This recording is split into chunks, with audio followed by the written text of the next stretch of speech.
రాదు ఆ పరిస్థితిలో ఉన్నారు. ప్రజలందరూ వేచి చూస్తూ ఉన్నారు. ఈ 10 నియోజకవర్గాలలో ఎలక్షన్లు ఎప్పుడు వస్తాయని వేచి చూస్తూ ఉన్నారు. ఇక నిన్న గాంధీ మాట్లాడతాడు, నేను పార్టీ మారలేదు, నాకు పార్టీ లేదు, నేను ఇంకా టీఆర్ఎస్లోనే ఉన్నా, నేను కాంగ్రెస్ పార్టీలో చేరలే, దేవుడు కడవ కప్పిండు ఇదని చెప్తుడు. ఎందుకే ఎంత భయము? మళ్ళీ మీరు గెలవరనా? ఎట్లావు గెలవు డిసైడెడ్. మరి నువ్వే కదా గాంధీ గారికి చూపించాలనుకుంటున్నా. ఆయన మాట్లాడిన వీడియో ఒక్కసారి మీ అందరికీ మీ ద్వారా వినిపిస్తా, ఒక్కసారి మీరు చూపించాలని నేను విజ్ఞప్తి చేస్తా ఉన్నా. మా సీనియర్ నాయకులు చాలా మంది మిత్రులు అందరికీ కూడా నిన్న ఫోన్ చేయటం, వారి అనుమతి తీసుకొని వారందరి సమక్షంలో వాళ్ళ కలిసి కాంగ్రెస్ పార్టీలో చేరడం జరిగింది. మీడియాలో అయినారు కదా, స్వయంగా గాంధీ గారే వారి నోటి నుంచి కాంగ్రెస్ పార్టీలో చేరినా అని చెప్పినాం. నిన్నేం చెప్తావు?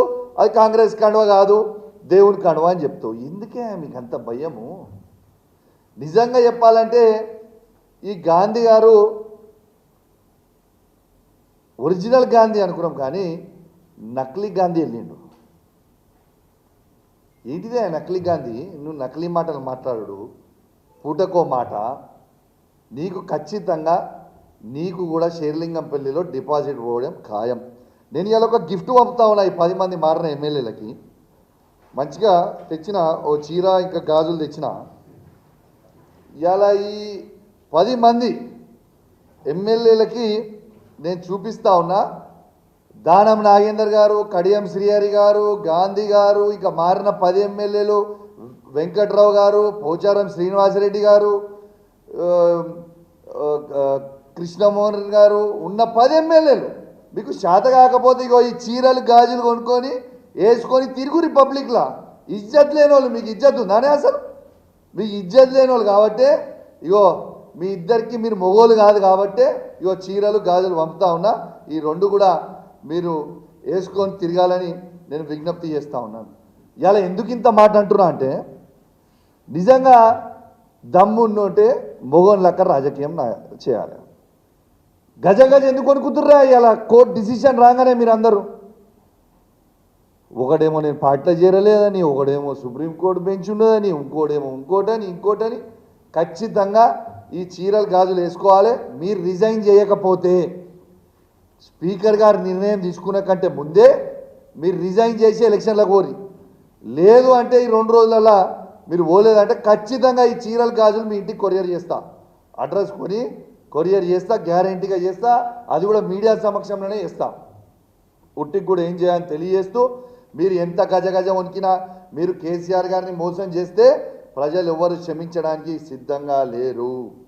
ఖచ్చితంగా మళ్ళా మేము కేసీఆర్ గారి నాయకత్వంలో ఈ 10 నియోజకవర్గాలలో ఖచ్చితంగా మళ్ళా బీఆర్ఎస్ పార్టీ జెండా ఎగిరేబోతా ఉన్నామని చెప్పి సందర్భంగా తెలియజేస్తా ఉన్నాను. ఎలక్షన్లు రావడం తథ్యం. మీరు అవునన్నా కాదన్నా, మీకు ఇష్టం ఉన్నా ఇష్టం లేకున్నా మీరు చేసిన మోసానికి ఎలక్షన్లు రావడం తథ్యం. మీరందరూ మాజీ లవుడు ఖాయం. ఇది రాసి పెట్టుకోరని చెప్పి సందర్భంగా తెలియజేస్తూ సెలవు తీసుకుంటా ఉన్నాను. జై తెలంగాణ, జై కేసీఆర్. నేను స్ట్రేట్గా అడుగుతున్నా, ఈ 10 ఇయర్స్లో కేసీఆర్ గారు ఒక్కరికి ఇండివిజువల్గా కండువ కప్పింది మీరు చూపిస్తే నా ఎమ్మెల్యే పదవికి నేను రాజీనామా చేస్తాను. నంబర్ 1. నంబర్ 2, అందరినీ కూడా కేసీఆర్ గారు పార్టీని ఇట్లా ఇండివిజువల్గా తీసుకోలే, ఎవరిని పార్టీని వాళ్ళ సిఎల్పిని బీఆర్ఎస్ పార్టీలో విలీనం చేసిరు తప్పితే వాళ్ళు వచ్చి ఎవరికి కూడా కేసీఆర్ గారు ఇండివిజువల్ కండువ కప్పలేదే ఇక్కడ. రెండోది, అసలు స్టార్ట్ చేసింది ఎవరా? ఈ సంస్కారాన్ని స్టార్ట్ చేసింది ఎవరు? కాంగ్రెస్ పార్టీ కాదా? 2009లో వైఎస్ రాజశేఖర రెడ్డి గారు కాదా? 2007లో సారీ, వైఎస్ రాజశేఖర రెడ్డి గారే కదా తెలంగాణ వాదాన్ని ఖతం చేయాలని ఒక ఉద్దేశంతో ఆ రోజు వైఎస్ రాజశేఖర రెడ్డి గారే కదా ఆనాడున్న టీఆర్ఎస్ పార్టీలో ఉన్న ఎమ్మెల్యేలను తీసుకొని కాంగ్రెస్లో చేర్చుకుంది. ఇది చేసింది, ఈ సంస్కారాన్ని స్టార్ట్ చేసిందే Congress party. Thank you. And Vivek గారు చెప్పినట్టు డిసెంబర్ 2023లో సుప్రీంకోర్టు ఆర్డర్ ఇచ్చింది, తీర్పే వచ్చింది. డిసిషన్ అనేది ఎవరైనా పార్టీలు మారితే 3 months లోపల వాళ్ళని డిస్క్వాలిఫై చేయాలి, ఈ నిర్ణయం తీసుకోవాలని సుప్రీంకోర్టు ఫుల్ బెంచ్ తీర్పు. రెండోది, అసలు ఇవన్నిటికీ దీనికి చట్టం తెస్తా అన్నది వాళ్ళ రాహుల్ గాంధీ గారే కదా. మీకు నిన్నగాక మొన్న ప్రెస్ మీట్లో చూపించిన రాహుల్ గాంధీ గారే చెప్పిండ్రు, పార్టీలు ఒక్క పార్టీ మీద గెలిచి ఇంకొక పార్టీ మారితే ఇమీడియట్గా వాళ్ళ పదవి డిస్క్వాలిఫై అయిపోయేలాగా ఇమీడియట్గా చట్టం తీసుకొస్తా అన్నది రాహుల్ గాంధీ గారే కదా. మరి హిమాచల్ ప్రదేశ్లో ఒకటి, కర్ణాటకలో ఒకటి, తెలంగాణలో ఒకటి, ఈ ఉన్న 3 రాష్ట్రాలలో కూడా ఒక్కొక్క తీరుగా ఉంది.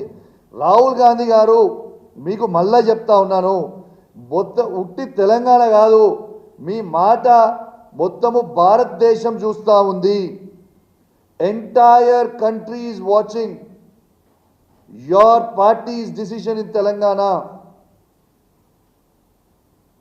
Whether you are going to stand by your words or are you not going to stand by your word. Entire country is watching you, Rahul Gandhi ji. So we will know about it after 4 weeks of your time. Let's wait and watch for it. Thank you.